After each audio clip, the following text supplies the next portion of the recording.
Hey, what's up guys, Nate here. Welcome back to Sonic Academy, and today we're going to be taking a look at a track walkthrough, a full track walkthrough that I've done as a full series over at Sonic Academy. The premise for this video, as I'm sure you've seen from the title, was to try and sound like Tinlicker. So what we did is we took Tinlicker's excellent remix for Robert Miles' Children and analyzed that a little bit and tried to recreate something pretty close to that as far as the production is concerned. I'm going to run you through just a rough overview of the track, and if you want to learn more about this, go through everything in detail, I suggest you head over to Sonic Academy, go check out the full walkthrough. It's quite a lengthy series of videos where we do literally everything from the ground up in this track. So let's take a look first. We'll just break down some of the channels, show you what I've been using here. Just to look at the drums. We're using kick 2 for the kick. So essentially what I did here is actually used a Phil's method of simulating kicks. I actually took a tiny little snippet from a kick drum that I know Tinlicker uses, and we took just the attack out of that, and then basically used an overlay to kind of match this up with the original kick that we wanted to make. This way you can end up tuning it and sort of change it to your liking. The kick sounds like this. There we go. And on this channel, we've just got some filtering happening, I believe. Yeah, there's a neutral on here. We're running some compression and a little bit of EQ, I think, most likely. Yes, there we go. A little bit of 160 out there, and that's it. The shade is basically just controlling the filters for this in the intro, yeah. So we did some of these little micro percussion things as well. These, I believe, were all from Sonic Academy sound banks. I think it was from the Ultimate Progressive Drums. So I dragged a whole bunch of these in here and just edited them together inside of Groove Agent. That makes up that section. To fill up the background, there's a similar sound in the original Tinlicker track as well.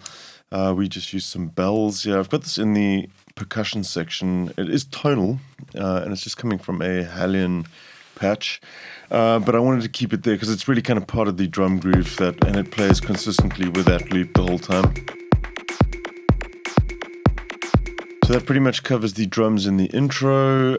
From there, we added in our hi-hats and shakers. If we come down here, we can check these out.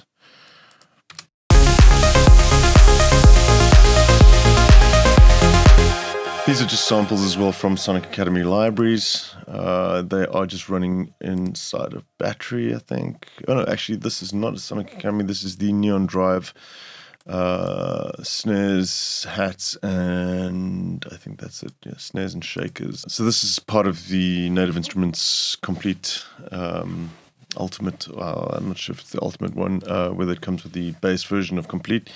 But yeah, these are just Battery presets, and took some of these samples out of there. There's an instance of Nithanat running here as well. This one kind of comes in and out of the track the whole time. It's almost like a sort of white noise sweep at the moment. You can hear with the automation on what it sounds like.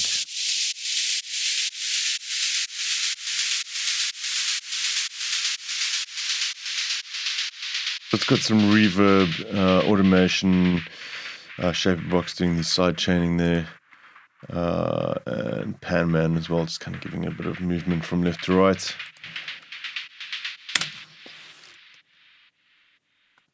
And lastly, the claps, which are just a sample from Battery once again. Most likely also from the same library, the Neon Drive again. No, not Neon Drive. This is from Indigo Dust. Indigo Dust claps kit.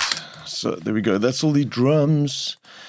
I believe these went through to a bus. I'm not sure if we actually did anything. We might have, yeah, we did some just clipping and a little bit of compression on the bus there as well. Let's check out the bass channels quickly. So I pretty much copied the riff from the original track as well. We actually made all of these bass tracks in the full version of the walkthrough as well, if you want to go check that out. There's this bass pad.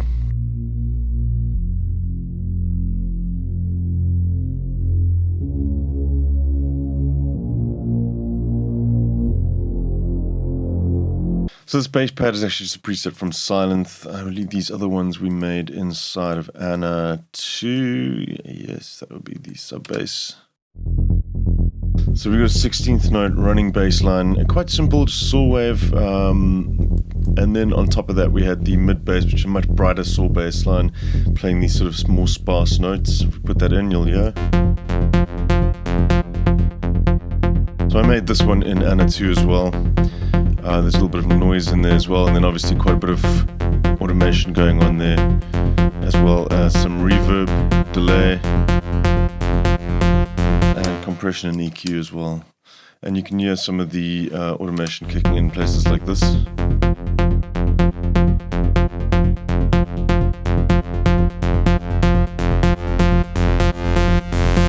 So there we have it, fairly simple bass section, again running into a group. We grouped everything before we went out to the master for this channel, for this track. Let's take a look at some of the sounds from the melody section. Again, another sound that we built on video from scratch, this sort of pluck sound inside of Anna. Replica on there for delay, Neoverb doing some reverb. Again, Shaper Box, PsyQ, actually that's not one that I use often but we did use that just to kind of provide a little bit of drive and a little bit of mid-range boost to that. Vertigo VSC2 doing some compression there. And let's take a look at the pluck grain layer. So this was done inside of Falcon. It's from a Oberheim preset. And it's kind of a little bell sound that's just echoing the same notes as that.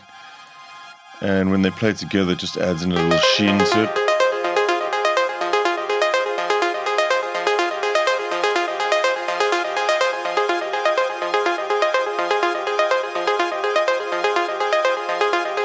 Let's take a look at some of the other layers here. We've got some pads that we can bring as well.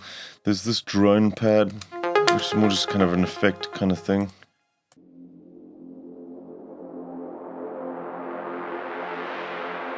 Just provides a little bit of ambience in that initial beginning section. We've got some strings, and these are just held. It's like a just sort of ambient string section. And it just holds the same note just to create a little bit of tension in this section before the breakdown. And this one playing some extra notes on top of that as well. This is from Anna 2. And the string section, again from UVI. It's a string ensemble from their orchestral suite.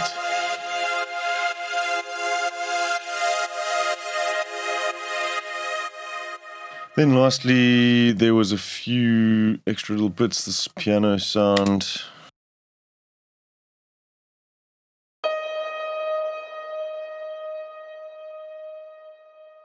Using Comet, I love this for kind of nice diffused modulated reverbs. It's got such a rich sound, this. Such a nice long reverb there. Some filtering, and again, I've been using Neutron quite a bit at the moment, just as my sort of go-to digital compressor, that and the Cubase built-in EQ. Built-in dynamics inside of the Cubase channel strip. We've got a little bit of reverse piano going on there, just bringing us into the break.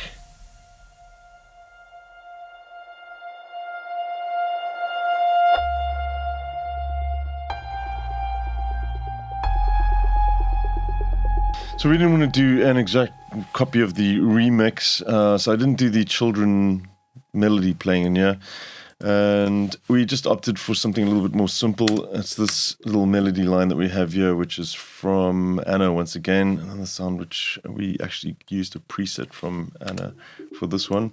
It's just kind of like a stabby chord riff that just plays consistently like this. I'll take a look at the MIDI for you as well.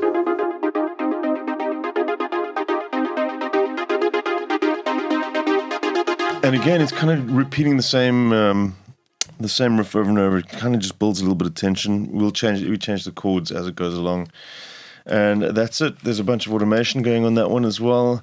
And I'm not going to go into the effects section. A lot of these are just from the Ultimate Effects from Sonic Academy as well. Go check those out. It's actually a great bank. I use this one quite a lot. Pretty much all the samples, aside from the battery samples in this, are all Sonic Academy sample libraries as well. And yeah, so we did a bunch of automation on here. I'm not going to cover all of that right now, but you can take a listen. This is the build-up of the track.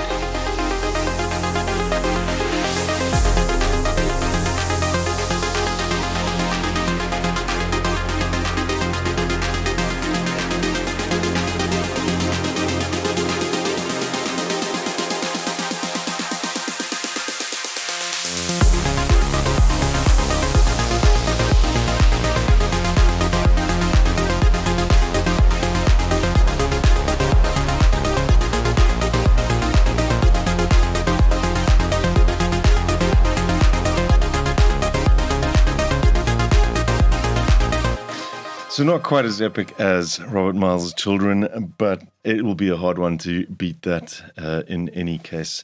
So I hope this kind of gives you a little bit of an insight into the track. A fairly simple arrangement, but we spent quite a bit of time just doing the fine little details, lots of little automation, just making everything pop really nicely as far as the mix concerned.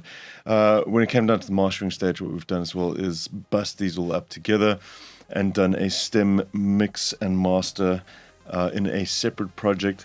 So if you want to check that out, go and check out Sonic Academy's website for the full tutorial series, which is online now. Right, guys, I hope you enjoyed this. I will catch you soon right here at Sonic Academy. Till then, take care. Cheers. Thanks everyone for watching. We really appreciate all the support from you guys. If you love this video, then smash a like, and if you want to be notified about new videos, hit the subscribe and notification buttons. Peace!